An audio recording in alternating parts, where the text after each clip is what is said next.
Hello Year 10. This is the Year 10 Mock Examination 2022 mark scheme for the Biology Higher Tier paper for this year. Hopefully you've now seen your examination paper and you've seen what your raw score is. Okay, we are going to go over the answers in this, okay, so that you are clear on what the exam board are looking for with each type of question. So first of all, you've got the front cover of your booklet, okay, of your examination booklet will look something like this. You always need to make sure you fill in your surname, other names, centre number and candidate number, which will always be on your desk. Always use black ink or black ballpoint pen, not gel pen, and no Tipp-Ex or correction fluid. Attempt all questions. This is really important, okay, Year 10, that you are resilient and you have a go at attempting all questions. You will never get marks taken off for not getting a question correctly. And if you run out of space, use the additional sheet at the back of the booklet, making sure you number your questions carefully. Our particular paper was out of 8 questions and out of a total of 60 marks, and it was question 8 in particular that was our quality of extended response. Make sure in the summer that in addition to your pen and pencil, you also have a calculator and a ruler, as you will need this for all science examinations. So if we look at question 1 says the image shows some muscle cells from the walls of the stomach as seen through a light microscope. Describe the function of the muscle cells in the wall of the stomach. 2 marks. They're looking for that the muscle cells contract or shorten. For 1 mark. They will ignore if you've written relax or expand. And the whole purpose of this is to move food, not just for movement, or to churn or to mix the food. So just movement on its own will not give you a mark. The scale bar then in part B represents 0.1 millimeters. So use a ruler to measure the length of the scale bar and then calculate magnification. So magnification is going to be the length of our image divided by, okay, the length here, 0.1 of a millimeter. So if we measure the length of the image, this part here, it should be 4 centimeters, but we need to make sure we're in the correct same units, so that would be 40 millimeters. So we do 40 millimeters divided by 0.1 millimeter, as we're working in the same units, and that should give us 400. So the correct answer is 400 times. In case people have just not measured quite accurately, they will accept an answer between 390 and 410, giving you a tolerance of margin of error. And they will also give you only 1 mark if you've got a range of 39 to 41, or if you've gone up in a factor of 10, 3,900 to 4,100. So there's 2 marks there, okay, for the correct answer. Part C wants to know the function of the mitochondria, and there are 2 marks here. It is to release energy. Please take care not to write make or produce, okay, or create energy, as you cannot do this. So they will allow give or supply. They will allow to make ATP because it's a chemical. And the second part is for respiration.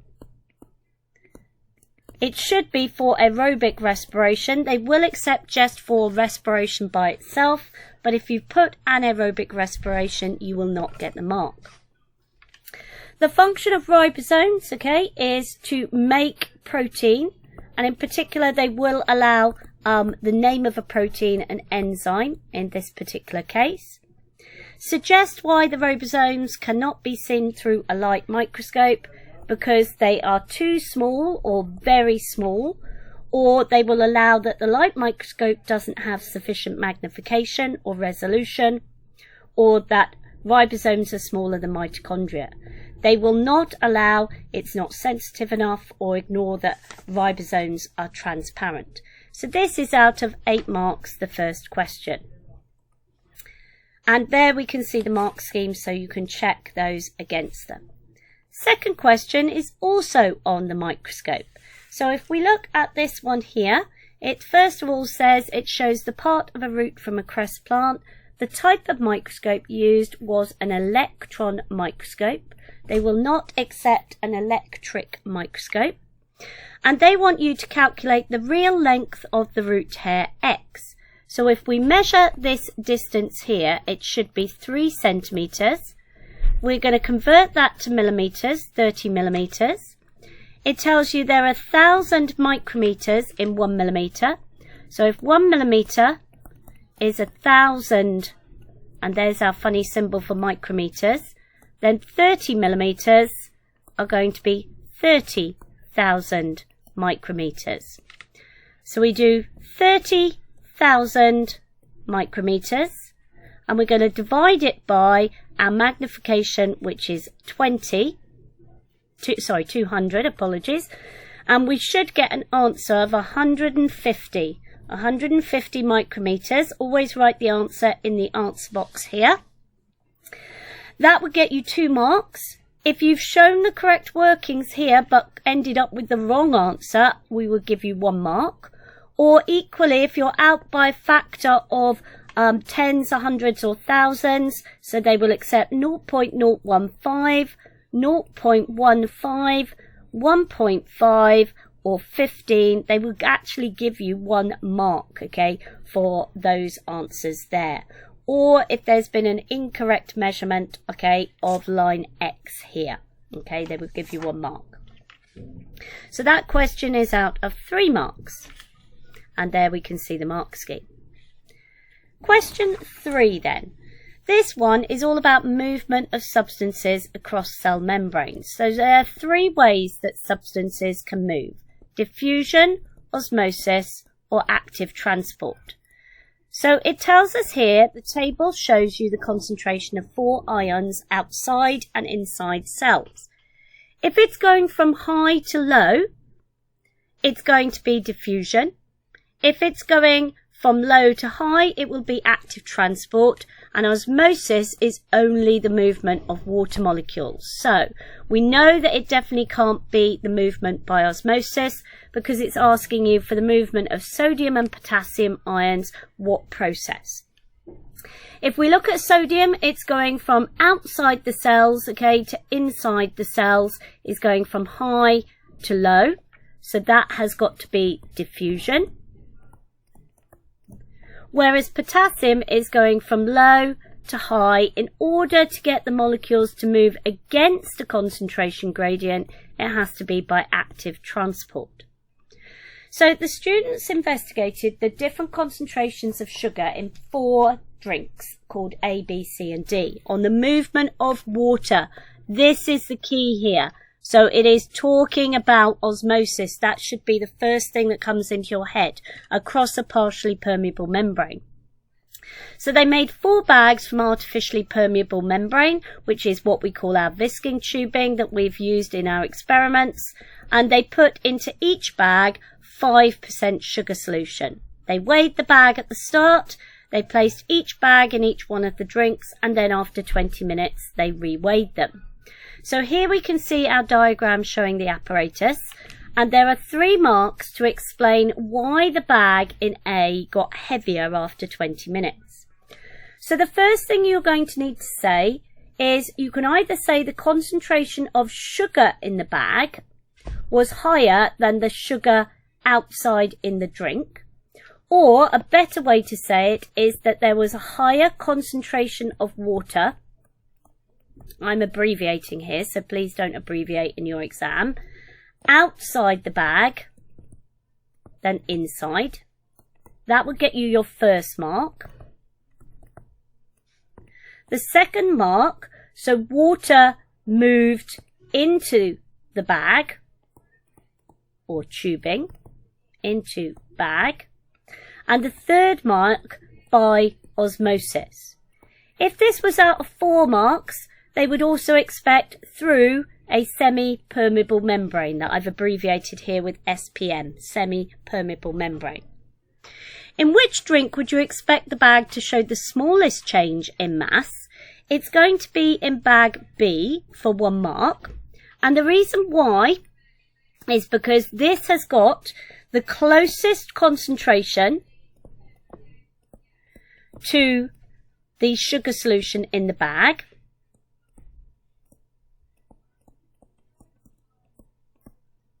So the rate of osmosis is going to be slow. In other words, there's less of a concentration gradient. It's closest to equilibrium. So you can see the mark scheme here, okay, explaining those answers that we've just talked about. Question 4 then. This is all about respiration, and it's a problem-solving question, okay, checking your recall of what happens to the ribs and the diaphragm, okay, when we breathe in. Very important that you look at the question, you read every part, don't just go straight to where you write the answers in. So breathing in, the diaphragm, okay, actually moves down, or they will accept it flattens. The change in the volume of the thorax, it will increase.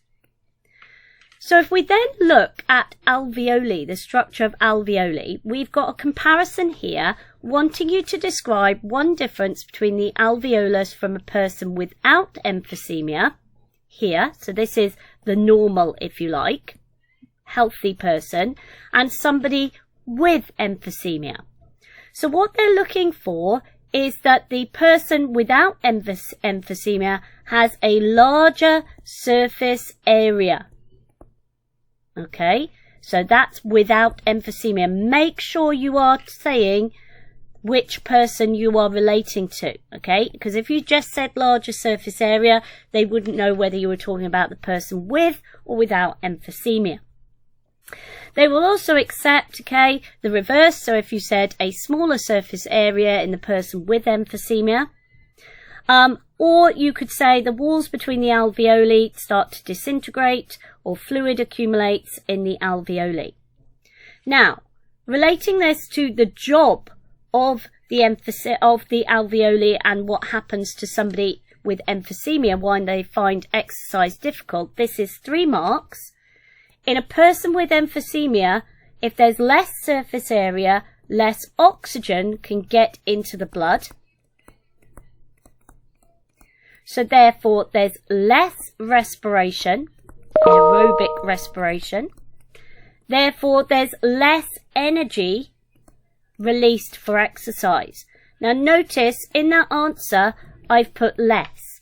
You need to make sure, because it's comparable, you're saying that there is less oxygen, less respiration, less energy, and this is why they're going to find exercise difficult, okay?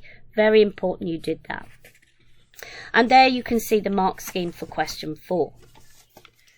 Question 5, this is about enzymes, okay? And it says, first of all, amylase is an enzyme that breaks down starch. Starch is broken down by amylase into glucose. At this point at GCSE, we should be using this word glucose, but they will actually accept sugar. Okay? So they investigated the effect of pH on the activity of amylase. So this was what they changed, the pH. They put 5 cubic centimetres of pH 5 solution and 1 cubic centimetre of amylase into a tube. They put 4 of starch into a second tube. They left them for 5 minutes and then they mixed them. They removed a sample at 1 minute intervals and tested each sample for starch. So this is very similar to what we did with our temperature practical with enzymes, okay? And they repeated it for pH 6, 7 and 8, because you'll notice there are no results here for pH 2, 3, 4 or 9 and 10, okay? So the first part of the question says 2 variables that were controlled in this investigation. It's really important that you use this keyword volume, not amount, okay? Volume of pH solution or volume of amylase or volume of starch. And the other one is time before mixing. You only need 2 of those, okay? 1 for each mark. The student tested the samples for starch, and in each test they added a drop to iodine. Iodine is a light brown colour, but when it has starch you should know it goes dark blue. So predict the colour seen in the iodine test of the pH 6 reaction mixture of 4 minutes and 6 minutes. Well, if we go back and have a look at the graph, okay, this one at 4 minutes and 6 minutes, we can see it's starting to break down the starch. It takes a little less time than it does at pH 5. So we'd be expecting to see, okay, that at 4 minutes it would be dark blue or blue-black, and at 6 minutes it would be light brown, because after 6 minutes it would have started to fully digest the starch down. For part B, part 3, the students concluded that amylase works best at pH 7. So if we look at the graph, pH 7 is the least time it takes to break down all the starch. So that's the time it works best. But suggest 2 improvements, okay, that would increase the validity. You can either take each reading more than once,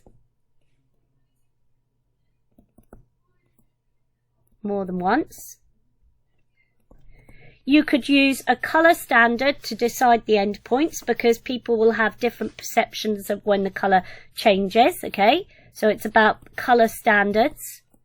You could test the more pH values, so you could do between 6 and 8, you could do 6.5, 6, 7.5, 7, 7.5 and 8. Or you could test smaller pH intervals, would be the same thing. And you need to keep them at the same temperature in a water bath. Finally, for this question, they repeated the investigation at pH 3. What result would you expect at pH 3? Well, there should be no reaction, or it stays dark blue, or it's going to take longer than 9 minutes. And the reason why, the enzyme for the second mark has been denatured. Remember, we said denatured means it alters the shape. So if you've described the enzyme changing shape so that it can't fit with the substrate equally, that would give you a mark. So that's out of 8. And again, here is the mark scheme on the page. Question 6 then. This question is all about respiration. So in this question it says all living things respire, cells respire. And respiration transfers energy from glucose to muscles for contraction. Describe how the glucose from the small intestine is moved to a muscle cell. So first of all, the glucose moves by diffusion. Diffuses into the bloodstream. That would be your first mark. So the key word here is diffusing, because it's asking about movement.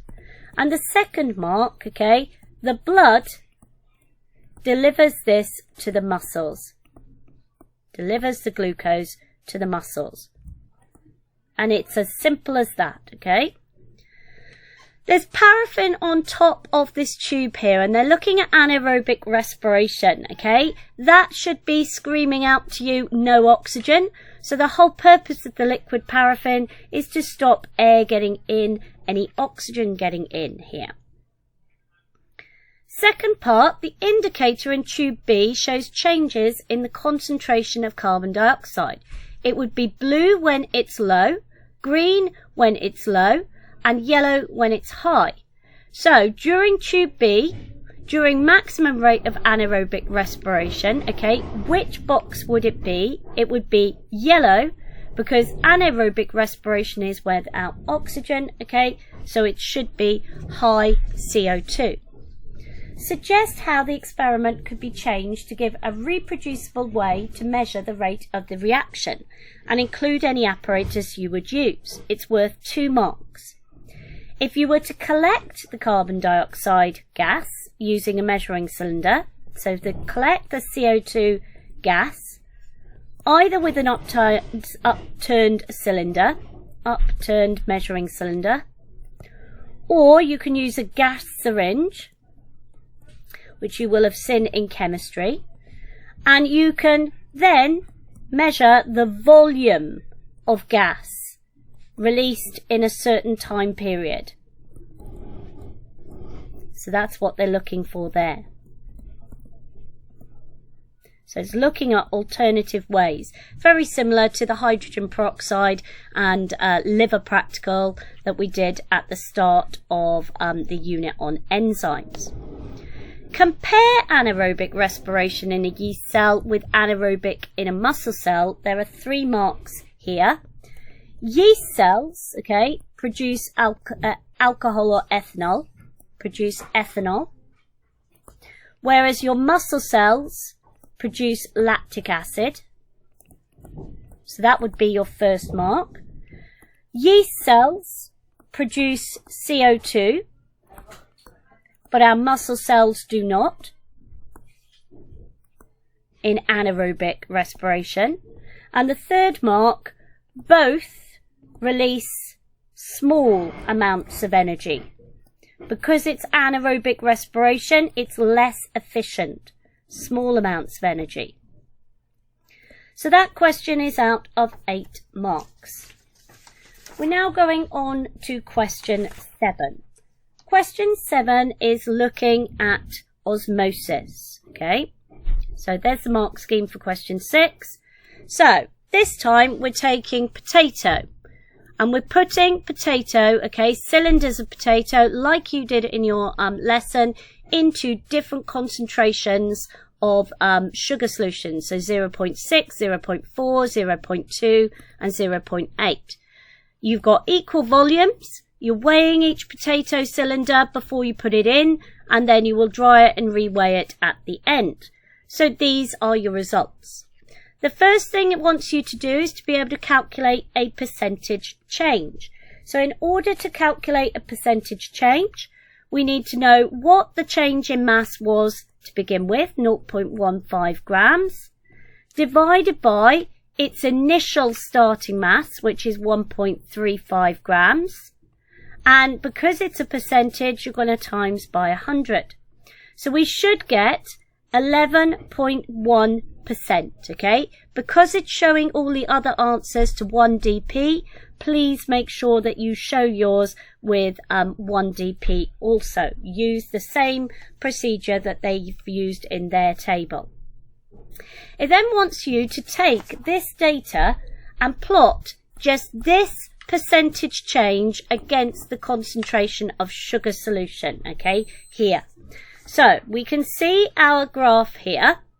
And first of all, it says, why did the student calculate percentage change? Okay, this is to compare the results because they had different masses at the start. And then for your graph then, you have got to plot 16.2. So every 2 squares is going to be plus 1%. So 16 and a little bit there. Then we've got the one that we just worked out is going to be 11.1. So that's going to be there. Okay. We've got 3.8 is going to be 1, 2, 3, almost on 4 there. Minus 4.5 is going to be here.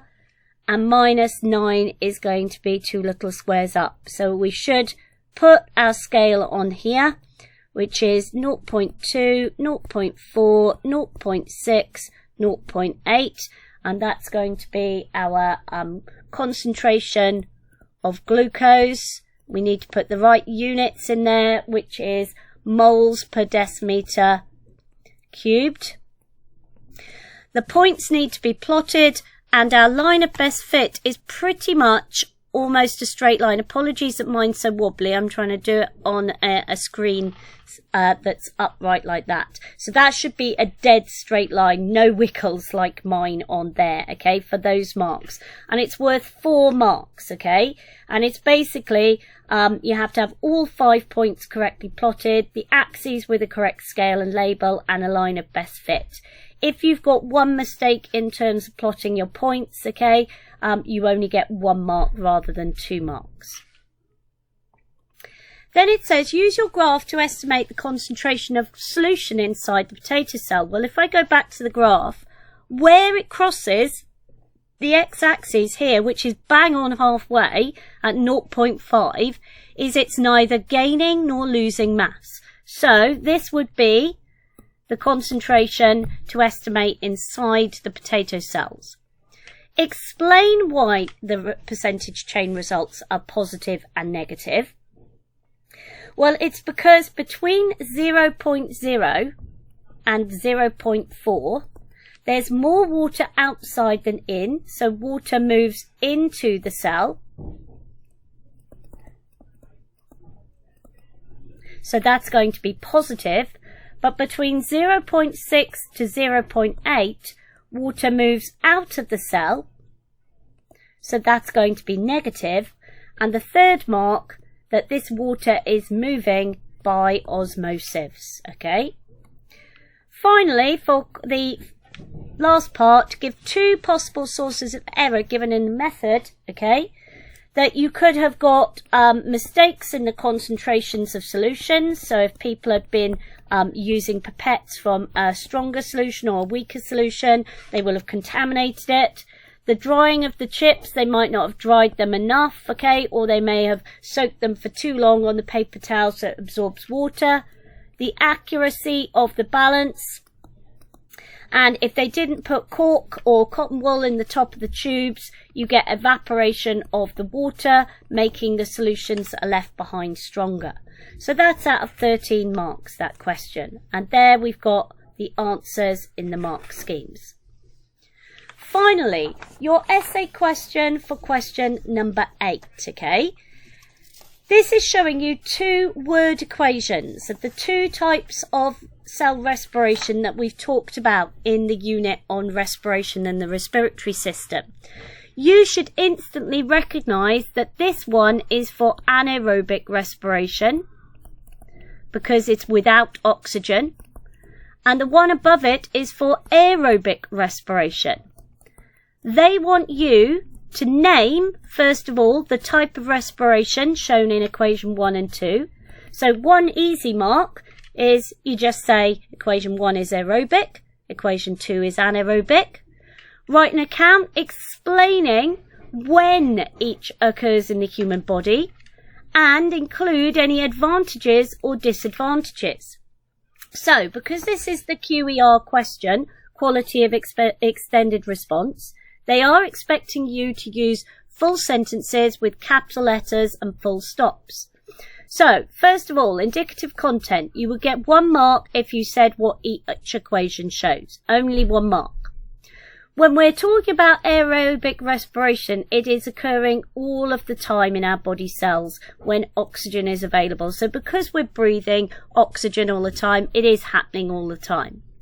It releases most energy or is more efficient because it produces more molecules of ATP, or it releases more energy because the glucose is completely broken down. And so this is an advantage of aerobic respiration. However, apologies that this little thing is over the mark scheme here. Anaerobic respiration occurs when there's not sufficient oxygen. In other words, when you are doing something like a sprint or exerting yourself, okay, in some kind of exercise where you're taking very few breaths. It releases less energy or fewer ATP molecules, or is less efficient because glucose molecules don't break down completely to release that energy. So this is a disadvantage of anaerobic respiration. The other disadvantage of anaerobic respiration is it creates lactic acid, which is a poison to your muscles, and it's what makes your muscles ache, okay? Or what we call oxygen debt, because you are not getting enough oxygen to the muscles, or muscle fatigue. So we would be looking for all of those points, okay, to be able to get a full 6 marks. If you are missing one of the points, you might drop down to 5 marks. Or if your spelling and punctuation and grammar, you'd made a mistake somewhere, one mistake, you would be dropped down to 5. If you've made some spelling mistakes throughout your answer, you may be in the 3 to 4 marks if you've got, let's say, 1, 2, 3, 4, 5, 6, 7 of these points, okay? And if you've got 5 to 6 of these points, okay, you would be, say, on the 3 marks. 1 to 2 marks you may have made, if it's 1 mark, just a sentence saying equation 1 is aerobic, equation 2 is anaerobic. And a brief outline, okay, very basic reasoning. Now, in terms of the mark schemes for this, I've used the 2019 summer mark schemes. So for an A star, out of a raw score of 60, we would be expecting 39. An A would be 31.